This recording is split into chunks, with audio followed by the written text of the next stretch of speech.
Улсын их хурлын дарга эрхэм гишүүдээ Монгол Улсын засгийн газраас 2025 оны 5 дугаар сарын 16-ны өдөр Улсын их хуралд өргөн мэдүүлсэн байгаль орчинд нөлөөлөх байдлын үнэлгээний тухай хуульд нэмэлт өөрчлөлт оруулах тухай хуулийн төслийн хэлцэх хэсэг асуудлыг 2025 оны 5 дугаар сарын 30-ны өдрийн чуулганы нэгдсэн хуралдаанаар хэлэлцэж анхны хэлэлцүүлэгт бэлтгүүлэхээр байгаль орчин хүнсгэд аж ахуйн байнгын орон шилжүүлсэн.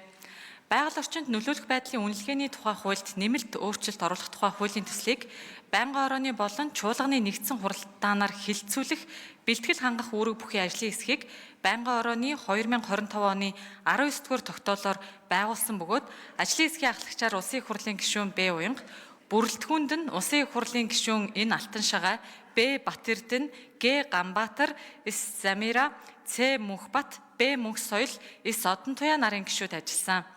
Байгаль орчин хүнсгэтэй аж ахуйн байнгын хороо 2026 оны 4-р сарын 28-ны өдрийн хуралдаанаараа дээр хуулийн төслийн анхны хэлэлцүүлгийг Монгол Улсын их хурлын чуулганы хуралдааны дэгийн тухай хуулийн 39-р зүйл заасны дагуу явуулж, хуулийн төслийг зүйл бүрээр хэлэлцлээ.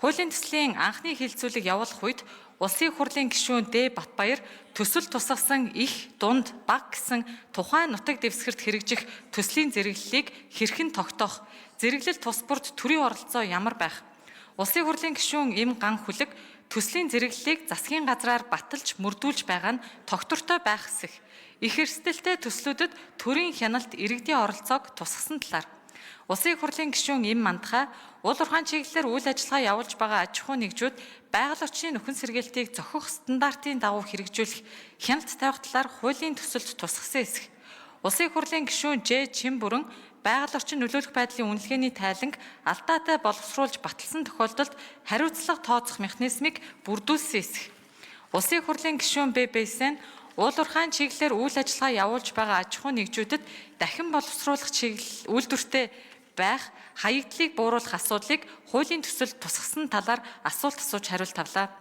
Ажлын хэсгээс төслийг байгаль орчинд үзүүлэх нөлөөлөл, цар хүрээ, хүчин чадал, эрсдлийг харгалзан 3 зэрэглэлд ангилж байгаль орчин нийгэмд үзүүлэх нөлөөллийг тус бүр тодорхойлох, байгаль орчин нөлөөлөх байдлын үнэлгээний тайланд шинжилгээ хийж дүгнэлт гаргах, ерөнхий шинжээчийн эрхийг төрийн захиргааны төв байгууллага олгох, ерөнхий шинжээч нь төрийн албаны тухай хууль заасан шаардлагыг хангасан байгаль орчны чиглэлээр ажилласан жил мэргэжлийн чадвар, ажлын туршлагатай байх шаардлагыг тусгах.